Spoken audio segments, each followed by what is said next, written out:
ten que ver co Día Internacional para a Erradicación da Pobreza, en concreto é a presentación do informe ao estado da pobreza en Galicia no ano 2025. Saludo a valedora do pobo, a presidenta de APAN Galicia, representantes dos grupos parlamentarios, representantes das consellerías da Xunta de Galicia implicados, neste caso directores xerais de Inclusión Social, de Cohesión e Fondos Europeos, a directora xeral de Traballo Autónomo e Economía Social e a subdirectora xeral de Prestacións e Programas de Inclusión. Tamén os representantes das plataformas galegas de organizacións do terceiro sector, da economía social e dos diferentes colexios profesionais. E tamén a representación da Universidade da Coruña, a todos os medios de comunicación e a todos os días, a todos os que están aquí, pois nada, moi bo día. Celebramos hoxe o Día Internacional para a erradicación da pobreza. Bueno, hoxe tamén é o Día contra o dor, como manifestamos o outro día nunha declaración institucional que leímos no pleno. Un é dolor físico, pero se vamos e nos abstraemos un pouco ao concepto de dolor, tamén hai unha certa relación entre pobreza e dolor. Por lo tanto, este día penso que debemos de conmemorar cun acto como este. A Rede Galega de Loita contra a Pobreza e a Exclusión Social, a PAN, está facendo anualmente informes moi interesantes, informes profundos, que falan e nos presentan uns datos estadísticos de pobreza e de risco de exclusión social. Penso que xa son 15 informes, non? Os que se levan feito, máis ou menos. Correcto. Sobre o estado da pobreza, e este ano corresponde ao do ano 2025. Un informe que tamén se realiza para o conxunto do Estado e tamén se fai en todas as comunidades autónomas. Nos anos anteriores presentábase na sede da Valedora do Pobo, institución que temos que dicir que é referente na defensa dos dereitos da ciudadanía galega. Bueno, pero este ano decidimos facer aquí porque, bueno, entendemos que o Parlamento e o Valedor tamén teñen unha boa relación e, bueno, penso que tamén nos vai quedar ben. E xa, sin máis preámbulos, doulle paso a presidenta de APAN Galicia, a doña Ana Pardo Fernández. Cando queira. Bos días, moitas grazas, señor presidente. Bueno, realmente tanto pola acollida no Parlamento e por todo o apoio do seu equipo para poder celebrar este acto hoxe aquí con motivo do Día Internacional para a Erradicación da Pobreza. Tamén darlle as grazas á Valedora do Pobo por acompañarnos un ano máis, as representantes dos grupos parlamentarios, as responsables das consellerías de Política Social, Emprego e Facenda, que tamén hoxe se sumaron a estar aquí. Grazas tamén ás entidades membro de APN Galicia e as representantes das plataformas do terceiro sector de acción social, como son a Plataforma de Infancia de Galicia, o CERMI, así como os do resto de Economía Social, como a Unión de Cooperativas Espazo COP ou do Foro de Economía Social. O noso agradecemento tamén á directora xunta do Centro de Investigación Interuniversitario CISPAC e á secretaria xeral da Unión de Profesionais de Galicia, que está aquí en representación dos colexios profesionais galegos. E, por suposto, tamén aos medios de comunicación que nos acompañades. Realmente é unha honra para nós comprobar que cada ano somos máis as que sumamos esforzos para lutar contra a pobreza e a desigualdade e favorecer os dereitos sociais. Presentamos hoxe o 15º informe sobre o estado de pobreza de Galicia 2025, cun análise detallada da última información disponible que farán a continuación os meus compañeiros. Quizáis facer este acto no Parlamento o levamos así deste xeito porque realmente, na que con prudencia, tras anos de datos negativos, os últimos e positivos indicadores de pobreza e exclusión social, especialmente en Galicia, nos permiten ter razóns para albergar esperanza e para un certo optimismo que non está libre de certa crítica. Temos a ocasión de pararnos e tentar analizar as claves desta melloría, pero tamén deixar claro que para seguir avanzando é imprescindible que o discurso do respeto e a tolerancia siga a primar en Galicia, sobre o do odio e a porofobia. Doulles paso xa aos meus compañeiros, o director de APN Galicia, Xosé Cuns, e coa responsable de investigación, Nerea Rivero, para que fagan a presentación técnica do informe. Moitas grazas. Bueno, pues bons días a todas e a todos. Gracias, presidente. Gracias, señor presidente e señora Valedor, e a todos os que estades aquí. A idea é presentar brevemente algunhas das claves. É un informe que presentamos en todas as comunidades autónomas e no conxunto do Estado. E, como decía a presidenta, desde a prudencia e o respeto, pero, bueno, é unha razón tamén de facer este acto aquí, porque, bueno, a pobreza e a exclusión en Galicia, o dato que baixaron, nada menos que 6,7 puntos no último ano. Tras anos de, como ven na cida, tras anos de crecemento e anos de estancamento, realmente os datos do último ano, con toda a prudencia e o respeto ás persoas, as 509.000 persoas que siguen en pobreza e exclusión social en Galicia e que non lles gusta escoitar mensaxes nin triunfalistas, e creo que neso coincidimos tamén as administracións públicas ante estes datos, non caer nesta idea de triunfalismo, pero sí é certo que, bueno, pues, a pobreza e exclusión, este é o gran titular, bueno, pues, por disminuiu a pobreza no ano pasado. Disminuiu, non solemos comentarlo, é dicir, seguimos estando bastante por debaixo da media estatal, e non solemos facer comparacións, ainda que publicamos nos outros informes, non solemos facer comparacións entre comunidades autónomas. Non nos gusta esta idea de parece que como se pasamos un posto arriba, un posto abaixo, nos disgusta un pouco xogar con esta liguilla de terceira división de se estamos na pobreza, siga ou non. Sin embargo, este ano sí que, bueno, pues quisemos facelo, porque non é uniforme a baixada da pobreza, baixa en todo o Estado, pero mentras en Galicia baixa sustancialmente, bueno, pues hai comunidades como Castilla y León, como Murcia, como Madrid, especialmente, pues, por exemplo, que aumenta sustancialmente. É dicir, que como ponga diapositiva, diferentes políticas, diferentes resultados, e si nos apetecía este dato para unha vez para un ano que, permitamos símil, que, bueno, que vamos a que competimos co Real Madrid e competemos na Barça, pues, bueno, pues mira, pues por lo menos un pouco de ter unha certa satisfacción sobre o traballo realizado, pero isto é certo que diferentes e non é casualidade. Non é casualidade tanto no indicador AROPE, é dicir, o indicador que utilizamos que se utiliza en toda a Unión Europea, persoas en risco de pobreza ou exclusión social, nin nos indicadores que o compoñen. Compoñen os 3 indicadores. A tasa de pobreza, que todo o mundo máis ou menos pode entender, en Galicia unha persona estaba en pobreza no ano pasado si percibía menos de 965 euros ao mes un fogar dunha persona, ou menos de 2.000 euros ao mes, 2027 para ser exactos, si percibían menos de un fogar de 2 adultos e 2 nenos. Ese dato baixa especialmente. O outro indicador se chama baixa intensidade laboral no fogar, que basicamente refire a aqueles fogares no que entre todos os membros que están nese fogar traballan menos do 20% da xornada laboral, é dicir, entre todos os membros do que viven nun fogar traballan menos de 8 horas, e ese vemos non é o que máis baixou, pero o emprego, sempre decimos que o emprego é necesario, pero nunca suficiente para acabar a pobreza se non vai acompañado de outro tipo de medidas de apoio.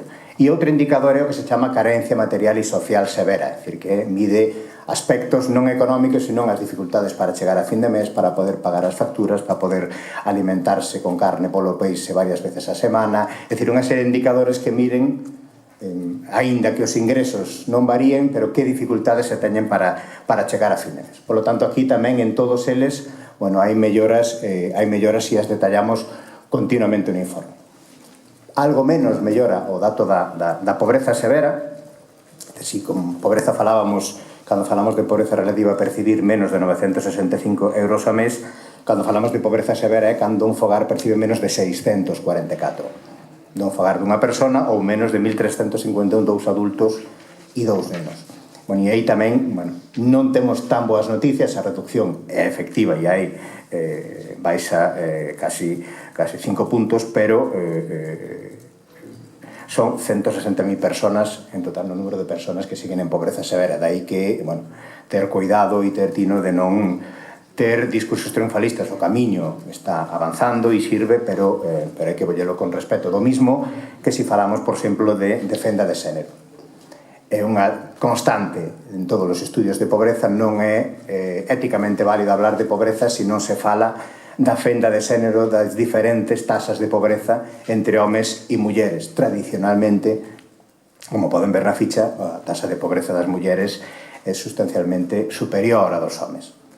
Temos tamén unha pequena bona noticia este ano con estes datos, que por primeira vez disminuye moito máis, que 7,4 puntos a taxa de mulleres e 6 puntos a taxa dos homes, é dicir, a fenda de xénero disminuye.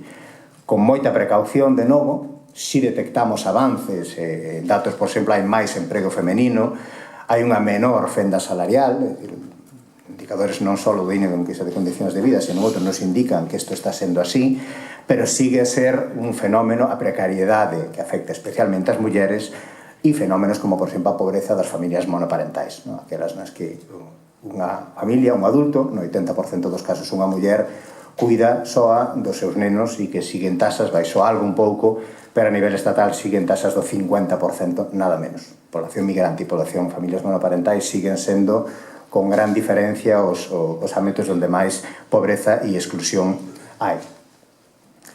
Tamén temos boas novas no dato sobre pobreza infantil e pobreza juvenil, con datos máis baixos de toda a serie histórica. A serie histórica entendemos como mínimo desde que temos registros desde o 2008 do que se implantou a normativa europea para a medición da pobreza e exclusión social. Aí, como presentou un informe excepcional a Plataforma de Organizacións de Infancia hai apenas unhas semanas, específico sobre o tema de infancia, pues me remito a eles que explican moi ben as razóns e o que se debe facer para asegurar que isto non sea unha excepción, sino que se convirta en norma. E este ano, por primeira vez no informe, como a enquisa de condicións de vida nos fixeron caso e aumentou sustancialmente o número de enquisas que se fan, hai 4.003 enquisas en Galicia. Isto permite ter información por edade, nos permite ter unha información por grupos de poboación máis exacta, cousa que hasta ahora tiñamos que dar a información estatal ou outro tipo de estadísticas. Por exemplo, xa podemos decir, por primeira vez este ano, non podemos decir, hasta ahora decíamos ter un neno ou unha nena en Galicia é un factor de empobrecemento. Este ano non o podemos decir porque por primeira vez os fogares, a taxa de pobreza de fogares con menores é algo inferior á taxa de pobreza de fogares con menores. Co cual, medidas como educación gratuita a 0 a 3 anos, medidas, van notándose efectos pouco a pouco de medidas cando se apoia este tipo de familias. Pero tamén, podemos dar información por tipo de hábitat urbano-rural, falar de situación laboral, de conforme a pobreza laboral, é dicir, aquelas persoas que traballando no 100% de xornada cobran menos do necesario para ser pobre, un factor nos últimos anos claramente decisivo, disminuiu do 17 a 11,4. E este ano, por fin, podemos dar o dato en Galicia da diferencia entre persoas en pobreza con discapacidade e sin discapacidade. Un factor de empobrecemento que había tempo que tiñamos o dato a nivel estatal, pero queríamos conseguirlo en comunidades autónomas e é, como imaginábamos, prácticamente o doble. O 28,7% das persoas con discapacidade están na pobreza e o 15,8% das que non a teñen non están. Por lo tanto, a taxa é casi o doble. Esta é unha primeira parte do informe. Logo nos quixemos parar en varias ideas para investigar por que é posible estes datos, que razóns temos para optimismo con estes datos. E aí, temos varias, con información estadística de que dispoñemos, de diversas fontes, que a necesidade de avanzar nesta investigación, e por iso que este aquí a representante do CISPAC e das universidades galega é algo que nos é necesario seguir investigando nestes factores, pero hai varios. Un é evidente, é dicir, o incremento en Galicia da renda media foi o doble, prácticamente, que no conxunto do Estado. O doble. É dicir, este dato, por si solo, se explica gran parte dos factores que explican esta reducción. É dicir, somos todos máis ricos, como demostramos no informe estatal, que suba o PIB ou a renta media non significa que disminuya automáticamente a pobreza, sino vai acompañada de medidas específicas de loita contra ela, pero certo que, de novo, é condición necesaria, pero non suficiente, deste aumento do doble da renda media en Galicia respecto ao conxunto do Estado. Detrás desta subida, unha parte desta subida da renda media e do PIB é un factor no Estado, a aportación da población inmigrante, pero hasta ahora, por desgracia, en Galicia non tiñamos a sorte de que a bendición da inmigración maioritariamente viña pero moita marchaba. Non conseguíamos fixar población migrante. En co cal, ese factor beneficiaba a outras comunidades autónomas e beneficiaba e as empresas que están clamando por emprego. Esta situación queremos que se empeza a corregir. Empezamos a ver datos diferentes e merece unha investigación maior, pero xa vamos vendo datos como de afiliación á Seguridade Social da población migrante en Galicia, vemos como o aumento en sí da mesma población, é dicir, provoca outra serie de problemas a hora de xestionalo, pero, en fin, é un fenómeno que favorece notablemente o crecimento e a crecimento da renta media. Outro tema é que gran parte da población migrante, en gran parte debido a unha legalidade injusta estatal de perseguir, sigue estando mayoritariamente na pobreza. O 50% das tasas de pobreza frente a unha tasa do 15% de pobreza da población autóctona. É dicir, o reto é importante, pero este factor sí creemos que explica tamén o ambiente político para hacerlo. E finalmente, sí tratamos tamén algo que queremos tamén explicitar, é dicir, por que ocurre isto? Pois porque hai estado de benestar no Estado e en Galicia, porque hai administracións públicas que cos nosos impostos, por lo tanto, ninguna dúbida para defender os impostos ni as políticas, consigo un efecto. Este ano medímolo. E podemos medilo que sin o estado de benestar, sin pensións de xubilación, sin as medidas políticas de risga, ingreso mínimo vital, educación gratuita 0-3 anos, medidas de apoio, sin ese tipo de medidas non estaríamos falando unha tasa de pobreza do 14,2%,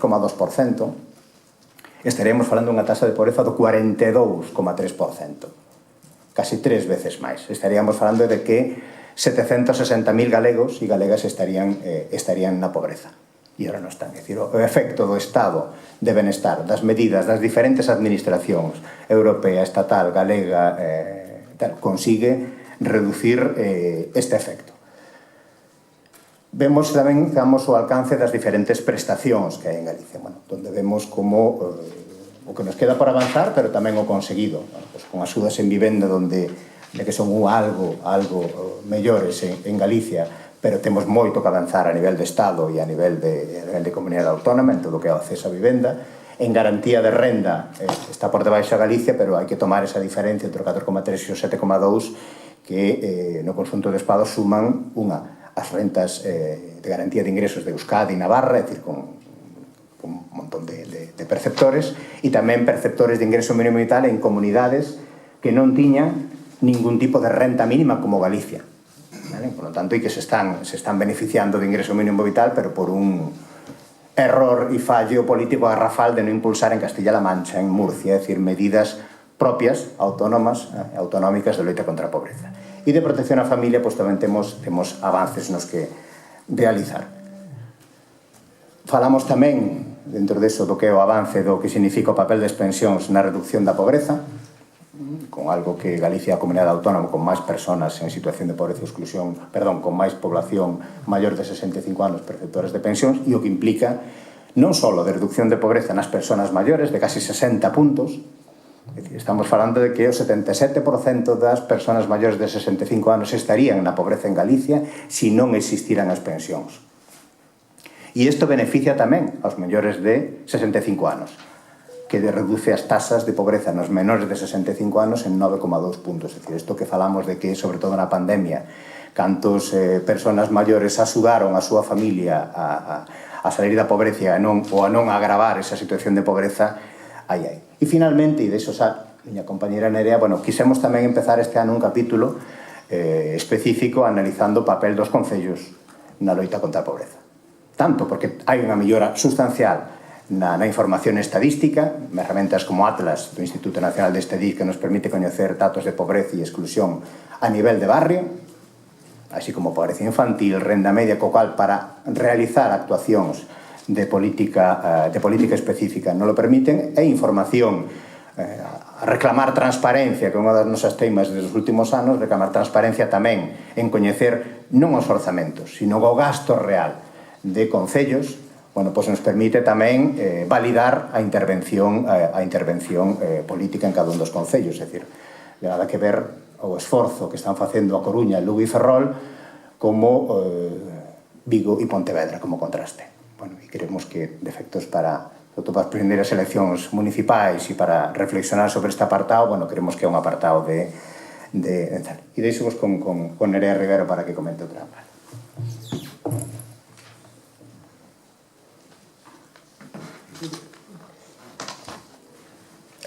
Bueno, Galicia é a comunidade con menos desigualdade. O indicador máis usado para medir a desigualdade é o índice de Gini. Este indica que baixou ao seu valor mínimo un 26,8%. É a comunidade con menos desigualdade en todo o territorio español e sitúase a 4,4 puntos do valor estatal. Isto é posible gracias ao que comentaba o meu compañero Xosé da implicación das administracións públicas e do reforzo do estado de benestar. A continuación vou falar tamén do indicador de carencia material e social severa, o que xa fixo referencia a Xosé, que é un dos indicadores que compoñen a taxa AROPE. Este indicador inclúe aquelas persoas que viven factores polos que non poden afrontar 7 ou máis indicadores dun total de 13 que se consideran básicos en toda a Unión Europea. Neste sentido, temos que dicir que os datos son bastante bons porque todos os indicadores melloraron. Aínda así, hai que ser prudentes e ter en conta que nos preocupan algúns indicadores, como, por exemplo, a taxa de persoas que non pode permitirse manter a vivenda a unha temperatura adecuada durante o inverno, que a pesar de que baixou do 21,6 ao 16,6 sigue sendo elevada, así como as persoas que non poden permitirse afrontar gastos imprevistos, que aínda que baixou siga estando nun 26,8%. A pesar destes datos, que son positivos, seguimos detectando que a vivenda segue a ser un factor de empobrecemento, sobre todo para os fogares en pobreza, aos que lles é moito máis difícil sair da situación de pobreza debido ao elevado gasto que fan en vivenda.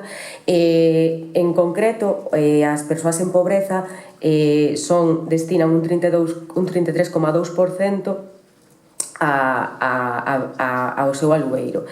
Esta porcentaxe é moitísimo máis elevada que no caso das persoas que non están en pobreza. E neste sentido temos que decir que a maioría das persoas que viven de alugueiro pois son persoas que están en pobreza, tamén persoas novas, que de feito a tenza da vivenda está mudando e cada vez hai máis persoas que viven de alugueiro e aínda que a propiedade sigue sendo a tenza máis predominante. Neste sentido, detectamos que a vivenda ou alugueiro se continúa a ser un factor de empobrecemento. Impactounos moitísimo este dato porque un 36,1% das persoas que viven de alugueiro están en pobreza fronte a un 14,8% que viven en propiedade. É dicir, as persoas que están en alugueiro son persoas pobres e ainda por riba o alugueiro é un factor máis de empobrecemento. E, bueno, con isto rematamos a presentación do informe. Moitas grazas a todos e todas.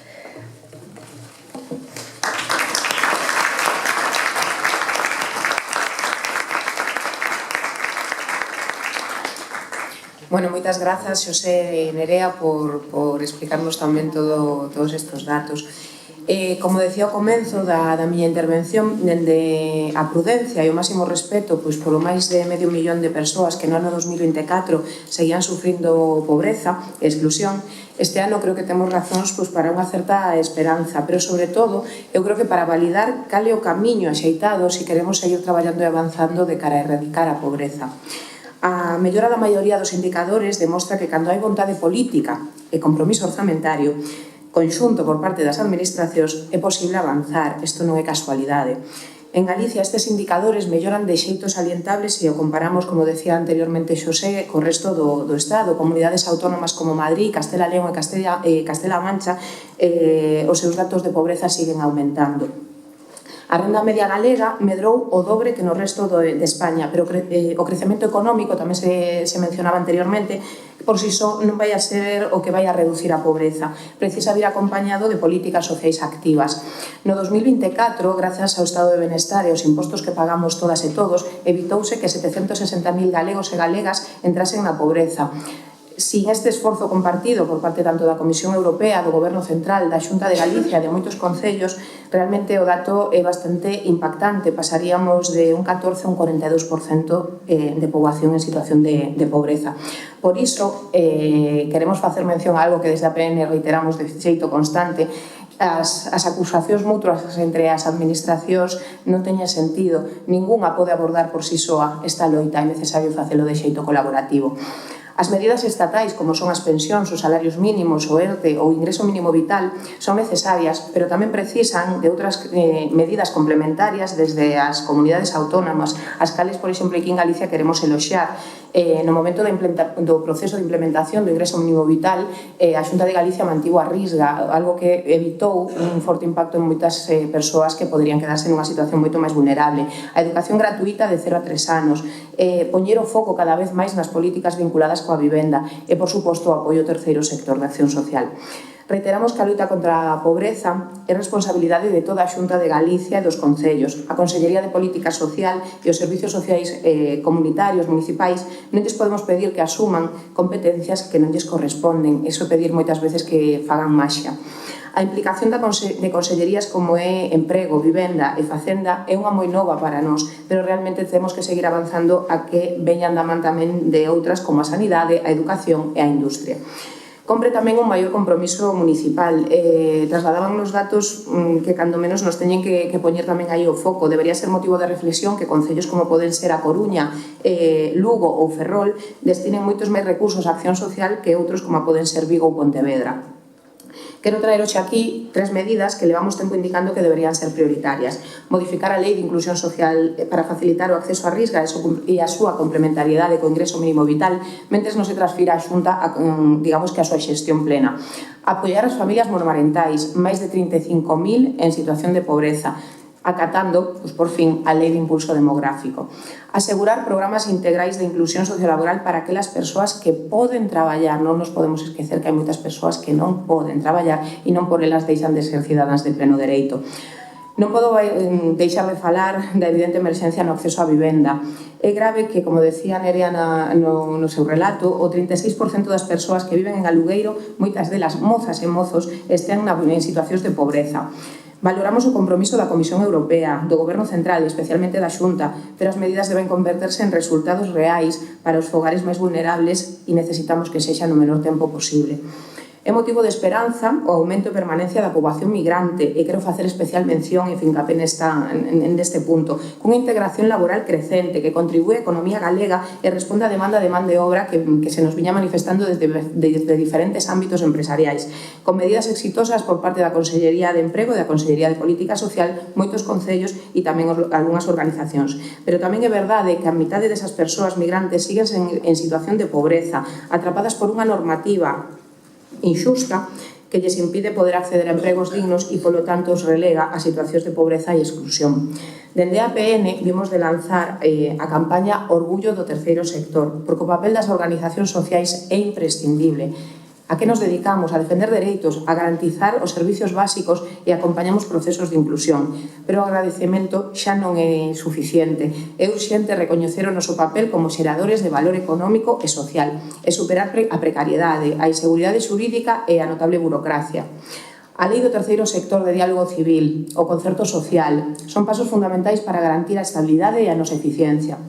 Vou a rematar xa, porque sei que os tempos van moi medidos. Non vou desdeñar nada do que dixen hasta este momento, pero creo que para todas e todos nós neste momento é algo notable e fundamental falar de que estamos convencidos de que detrás da melloría nestes datos está tamén o clima de respeto e tolerancia que caracteriza a Galicia. Somos a única comunidade sen presencia institucional de partidos que promovan o odio ou a xenofobia.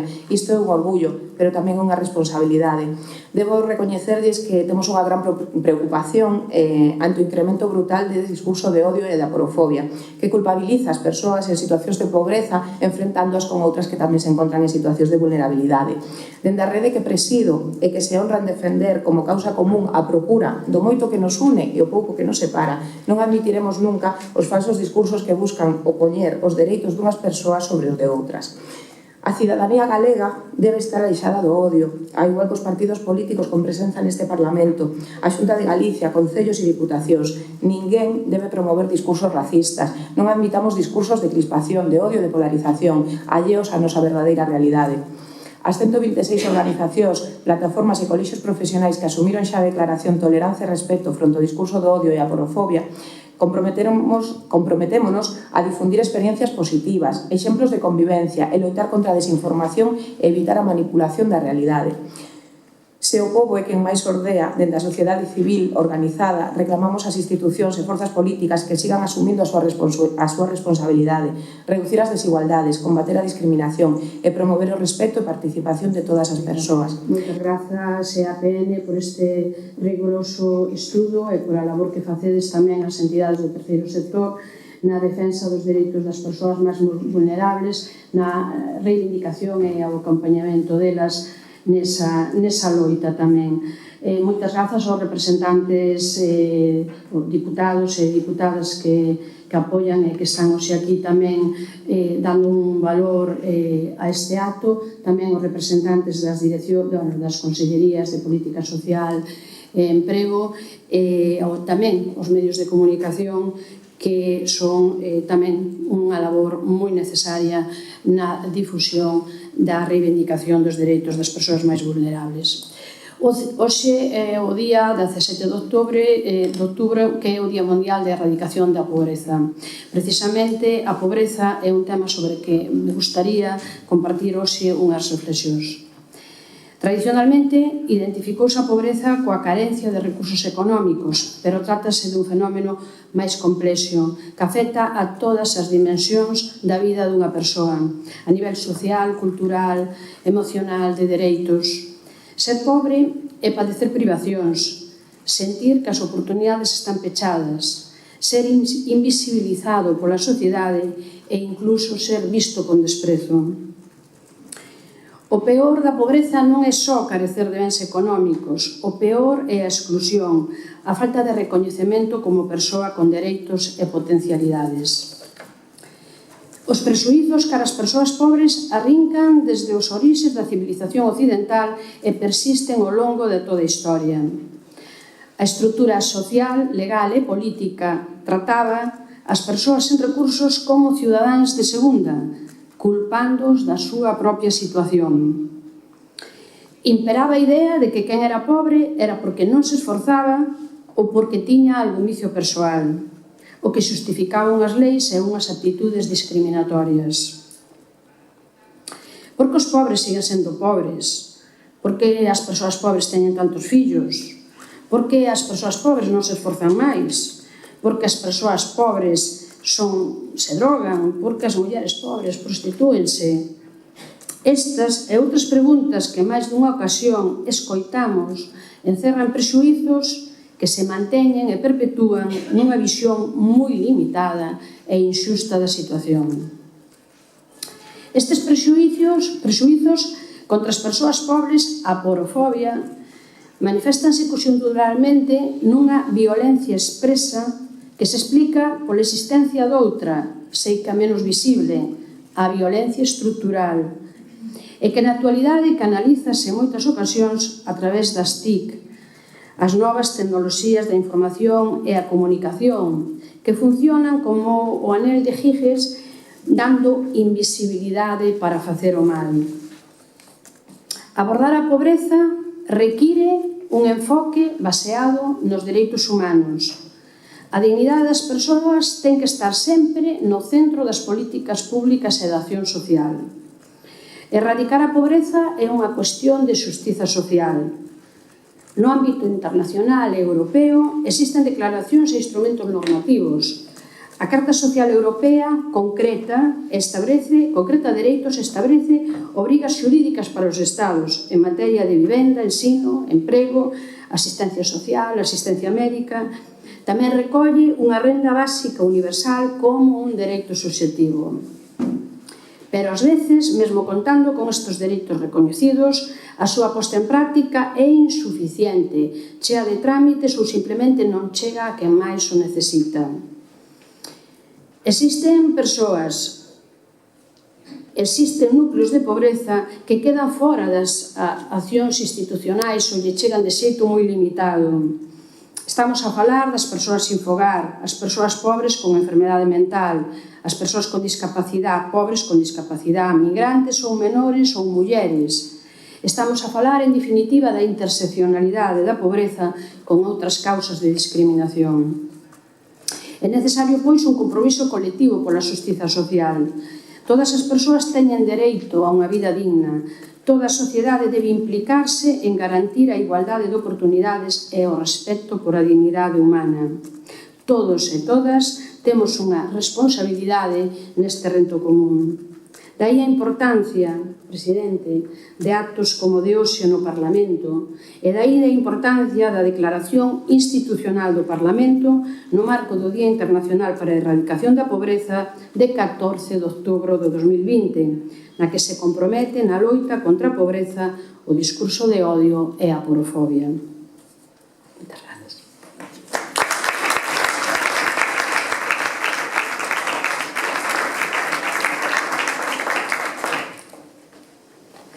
Bueno, moi brevemente, gracias por as vosas intervencións, gracias por ese informe que acabades de presentar, gracias a todos vostedes por acompañarnos hoxe.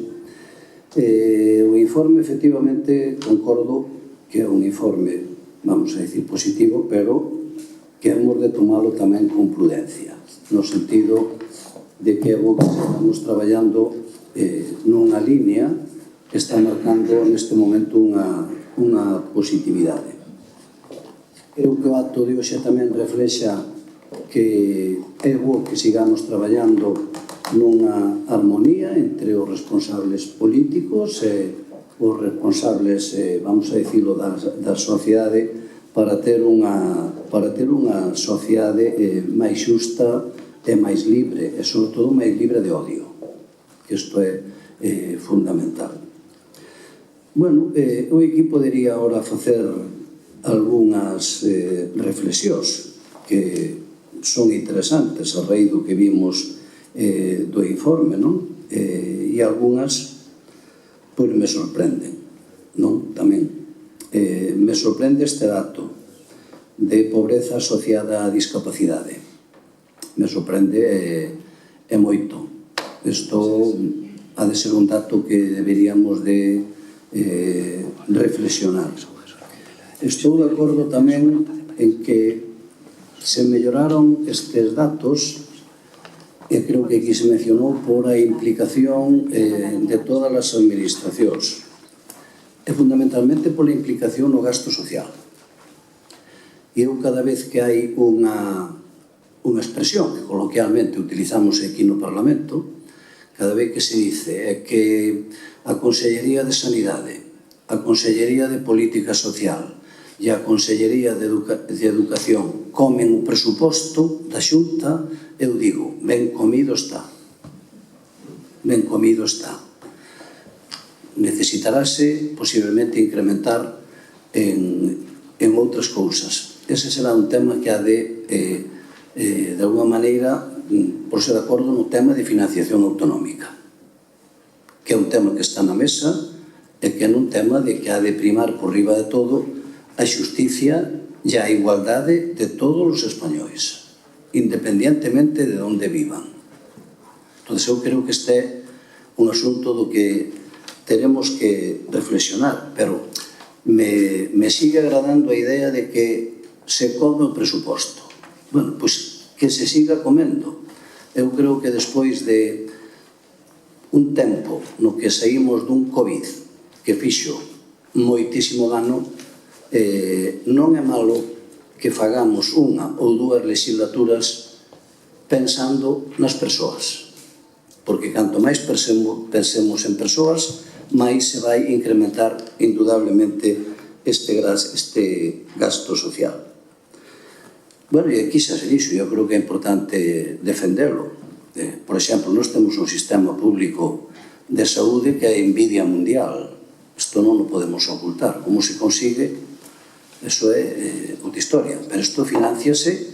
España deu un cambio importante nese sistema. Pasamos de ser dun sistema conmutativo, onde había que pagar para ter dereito á asistencia, a de repente un cambio profundo, onde a sanidade se financia polos impostos. Eso quere dicir que pagan os que poden en favor dos que non poden, pero se garantiza asistencia sanitaria para todo o mundo. É un modelo universal, é gratuito, é o máis grande que temos. E, polo tanto, isto incide tamén en que teñamos esta disminución á hora de pobreza, porque todo efectivamente vai moi ligado. Pois hai algúns datos que xa son sorprendentes, pero aquí non me vou a meter, porque eso xa é cuestión, digamos, un pouco máis política, e están os diputados, que serán os que diputadas, que serán os con mellor, pero é un dato sorprendente a diferencia que hai entre gasto social por provincias. A mí resulta-me extraño isto. O sea, Coruña, gasto social será por concellos. Coruña, 125,95 e Vigo, 50 puntos menos. Bueno, vamos a ver o que pasa en Vigo cando se explica isto, pero isto é un dato complexo de explicar.